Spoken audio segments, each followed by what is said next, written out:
Novalero ဒီပုံလေးကိုမြင်မှုကြလားတိတ်ချစ်စရာကောင်းတဲ့မြောက်ကလေးတစ်ကောင်သူ့လက်ထဲမှာအယုတ်တစ်ခုကိုတင်းနေတဲ့ချက်နဲ့စုပ်ကိုင်ထားနေပါတယ်ဒါပေမဲ့ဒီနောက်ကွယ်မှာစိတ်နာပွဲရာအမှန်တရားတစ်ခုရှိနေတာကိုသတိမူမိကြရဲ့လားဖန်ဆိုရဲမြောက်ကလေးဟာဂျပန်နိုင်ငံမှာရှိတဲ့တရိတ်ဆိုင်ရုံတစ်ခုကနေပြီးတော့ပူဖော်လာခဲ့တာပါဒါပေမဲ့သူ့ဘဝအစကတော့မလွယ်ကူခဲ့ရှာပါဘူးမွေးဖွားပြီးမကြခင်မှာပဲသူ့မိခင်ကလက်မခံလို့အုပ်စုတွေကပါခွဲခြားဆက်ဆံခြင်းကိုခံခဲ့ရပါတယ်ဒါကြောင့်မဲ့တွေးဆိုင်ရုံကဝန်ထမ်းတွေကသူ့ကိုတိကျဆက်လျှောက်ပြီးတော့မှဝင်ယူခဲ့ရပါတယ်။Punch လေးအရွယ်တစ်ခုရောက်လာတဲ့အခါမှာတွေးဆိုင်ရုံဝန်ထမ်းတွေကမြောက်အုပ်စုတွေပြင်ထိတ်ခြင်းပေမဲ့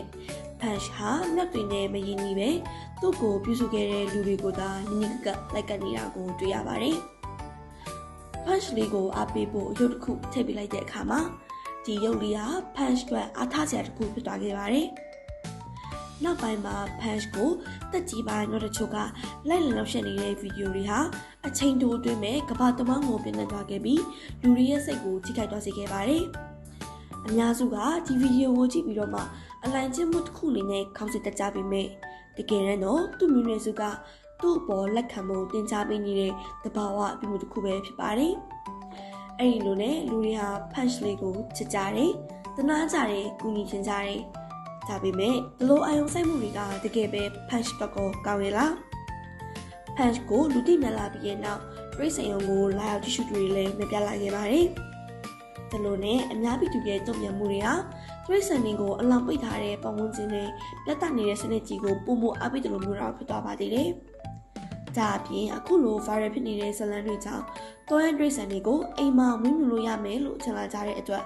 တော်ရန်ရိတ်ဆိုင်တွေဖန်စီရောင်းဝယ်ခြင်းပြဿနာကိုလည်းပို့ပြီးတော့မှမြင့်တက်လာနိုင်စေပါတယ်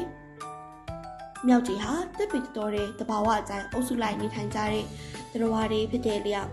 အင်းချုပ်ကတ်တက်ထားတဲ့နေရာတွေမှာဆိုရင်မြောက်တရဲ့ပင်ကိုအလေးကျင်နေပြောင်းလဲလာနိုင်ပြီးစိတ်ဖိစီးမှုတွေလည်းများလာနိုင်ပါတယ်။